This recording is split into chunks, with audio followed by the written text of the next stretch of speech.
안녕하십니까. 이재명 대통령의 첫 국정수행평가 지표가 나왔습니다. 58.6%가 긍정평가했고요. 34.2%가 부정평가했습니다. 이거는 윤석열 전 대통령, 박근혜 전 대통령보다는 높은 수준이고 문재인 전 대통령, 이명박 전 대통령보다는 낮습니다.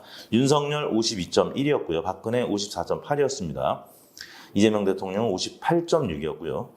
반면에 문재인, 이명박 두 전직 대통령은 당시에 81.6, 76%로 각각 매우 높게 나타났습니다.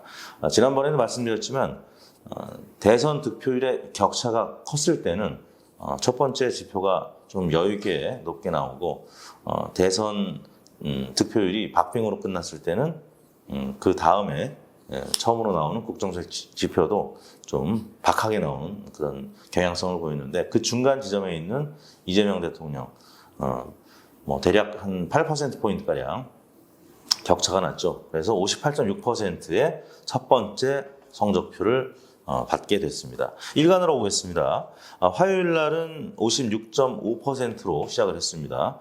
그리고 수요일 날 58.3%로 그리고 61.1%까지 목요일 날 올랐고요.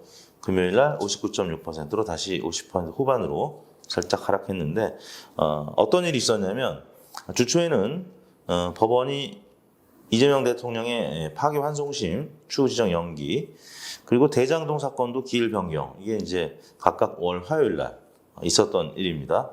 그래서 대통령으로서 재판 받는 그 사법 리스크가 완전히 없어졌죠. 그러면서 이제 수요일 날도 좀 올랐는데 수요일 날은 이재명 대통령이 한국거래소에 간담회 참석했습니다.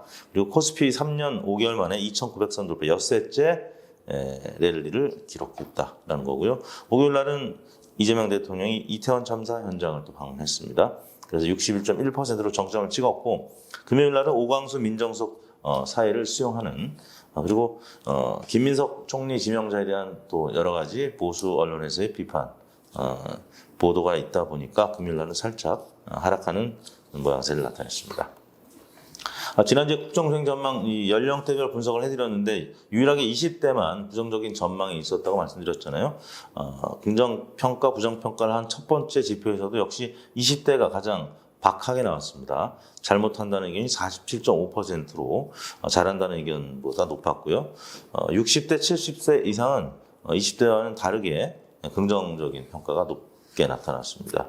20대에 대한 정책 또 소통 이 부분 이재명 대통령 또 대통령실에서 좀 고민을 하고 적극적으로 정책 개발을 해야 되지 않을까 싶습니다.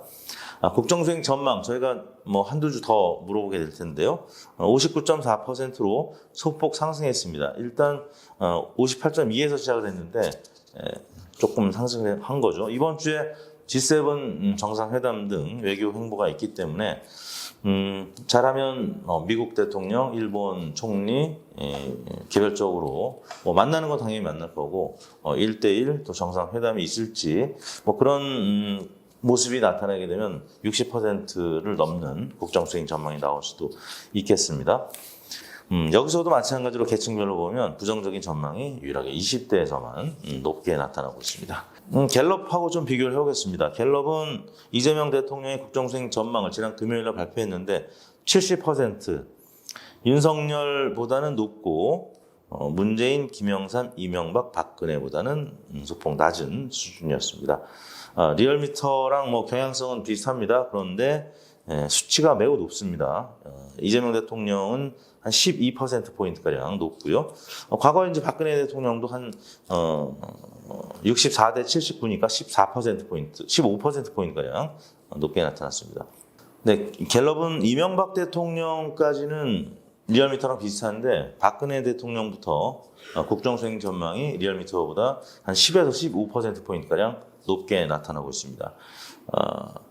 그러다가 갤럽은 집권 3년차, 4년차 가면 다른 조사기관에 비해서 국정수행 평가가 매우 박하게 나옵니다. 왜냐? 척도가 다르기 때문에. 어느 쪽도 아니다라는 게 한 5%포인트를 점유하다 보니까 박근혜 전 대통령도 탄핵될 때 3% 혹은 5%까지 막 떨어지는 그래서 강자한테는 약하고 약자한테는 강한 약강, 기조가 갤럽 혹은 뭐 MBS 전화 면접 조사도 그런데 좀 박하게 나옵니다. 약자한테는 굉장히 박하게 나오고 강자한테는 또 아주 약하게, 그래서 지지율이 매우 높게 나타나는데, 잠시 정당 지지도도 아마 그런 모습을 나타내지 않을까 싶은데요. 자, 리얼미터 정당 지지도 보겠습니다. 민주당 49.9, 지난주 대비 한 2%포인트가량 올랐고요. 국민의힘은 한 4%포인트가량 내려갔습니다.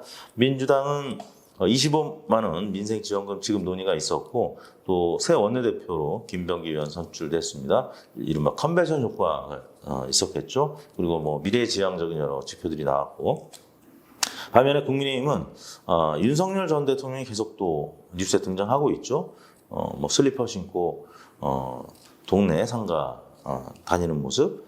또 국민의힘이 재판 연기 법원을 또 규탄하면서 후보 교체 당무 감사를 하겠다는 김용태 비대위원장의 이야기, 그리고 또 친윤 의원들의 갈등, 그래서 권성동 원내대표가 의총을 취소하고 뭐 당무 감사를 또 하게 되고, 이런 과정이 있다 보니까 한 4%포인트가량 떨어졌고요. 조국혁신당도 약간 빠졌습니다. 민주당이 오르면서 상대적으로 진보층의 지지율이 민주당으로 이동한 것 같고, 개혁신당도 한 1.3%포인트 빠졌는데, 이준석 전 대표의 제명 청원이 계속 뉴스에 나오면서 약세를 보이고 있는 모습입니다. 추이를 보면 최근 들어서 가장 큰 격차를 보이고 있는 민주당과 국민의힘 모습이고요. 뭐 대통령 선거 지나고 나서 자연스러운 현상이긴 한데 격차가 이렇게 20%포인트까지 벌어진 건 굉장히 오래간만입니다.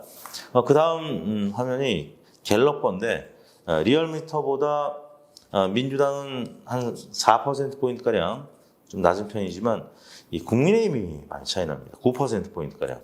그래서 더블 스코어보다도 더 벌어지는 그런 결과가 나타났는데, MBS 것도 볼까요? 45대 23.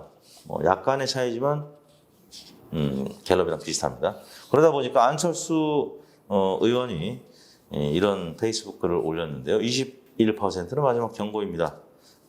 최후의 경고입니다. 이대로 가면 끝입니다. 생존하기 위해 바꿔야 합니다. 지금 바꾸지 않으면 우리 소멸합니다. 이런 SNS의 글들이 지난주에 굉장히 많이 돌았습니다. 21% 갤럽의 수치.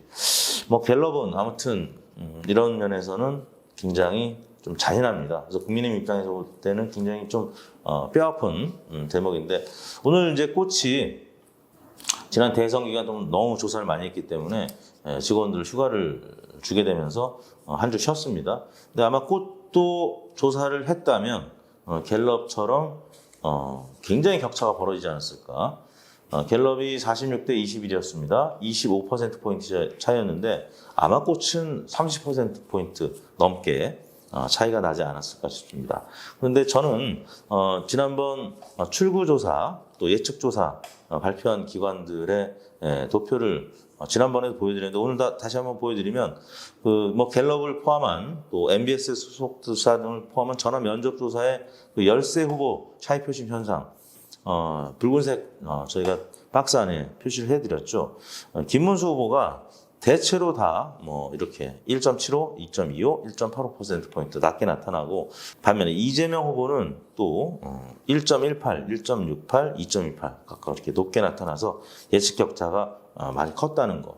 이게 강의 전형적인 모습입니다. 리얼미터는 자동응답 방식으로 해서 샤이 표심이 적다고 했죠. 김문수 후보 같은 경우는 0.35, 이재명 후보는 0.68%포인트 격차밖에 나지 않아서, 저희는 강자한테도 강하고 약자한테도 아주 강한 이런 모습을 보이고 있습니다. 비겁하지 않다는 얘기죠. 여러분들 계속 리얼미터 지표 계속 지켜봐 주시고요. 다음 주에는 여론사 꽃 결과 나오니까 꽃과 같이 함께 소개해 드리도록 하겠습니다. 다음 주 월요일에 뵙겠습니다. 충성!